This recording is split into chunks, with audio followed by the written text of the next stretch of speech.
Hey everyone, welcome back to my channel, Art of Cooking,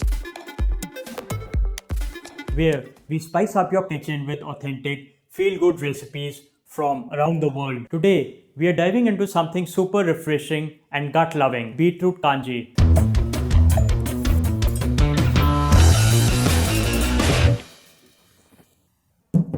If you have never heard of it, think of it as India's answer to kombucha, but with a spicy and earthy twist. This probiotic powerhouse isn't just a pretty drink, it's a tangy, fermented elixir that's been warming hearts and bellies in North India for generations. If you are new here, hit that subscribe button and ring the bell icon so you never miss a recipe that makes healthy eating fun. First off, a little history lesson because good food comes with great stories. Kanji traces its roots back to Punjab and North India, where it's been a winter staple for over a century.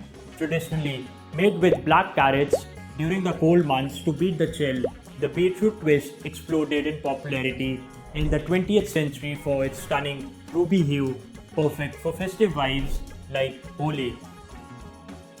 It's all about natural fermentation, turning simple veggies into a bubbly, probiotic packed drink that our ancestors swore by, staying vibrant through the seasons. You can have this drink in summers or winters. In winters, we make it with black carrots, which I will show you in a few weeks' time. Now, why should you sip on this? Oh, the benefits are endless. Beetroot kanji is loaded with probiotics from the fermentation process, which means better gut health and improved digestion. It supports liver function and flushes toxins thanks to the fiber in beets. The beetroots bring nitrates for heart health, antioxidants to fight inflammation, and a detoxifying punch. Plus, it's low in calories, hydrating, and that tangy spice. It curbs cravings for junk food.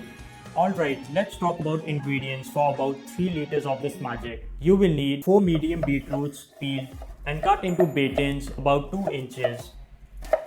1 tablespoon black mustard seeds, 2 tablespoons yellow mustard seeds, 10 to 12 black peppercorns lightly crushed, a pinch of hing or asafoetida, just a whisper, it blooms into umami magic, 2 teaspoons black salt kala namak for that signature tang, 1 teaspoon pink Himalayan salt for mineral rich balance, and filtered water around 2 to 3 liters.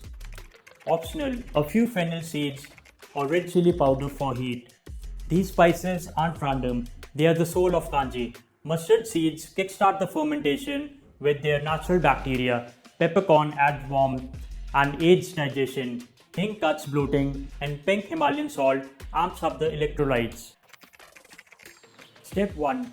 Prep your beetroot. Wash, peel, and cut them into batons around 2 inches.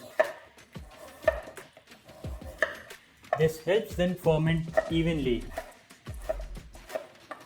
Step 2. Place them in a clean, sterilized glass jar. Step 3. Spice it up. In a mortar and pestle or in your spice grinder, coarsely grind the mustard seeds and peppercorns.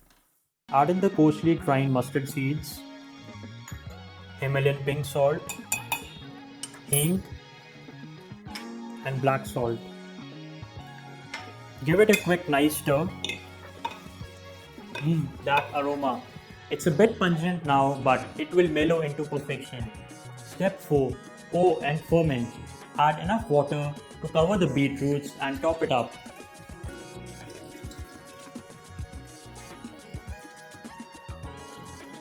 Stir gently. Seal the jars loosely with a cheesecloth. We need air for those good bacteria.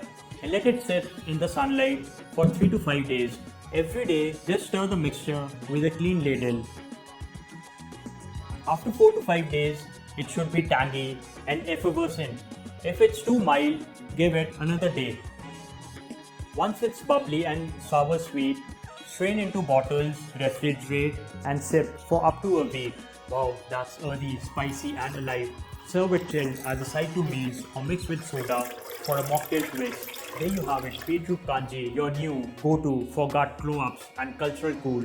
Ancient wisdom in a jar, modern health in a glass. Drop a comment, have you tried kanji before? What's your favorite fermented food? Like this video, share with a friend and subscribe for more recipes that heal and strengthen. See you next time. Thank you.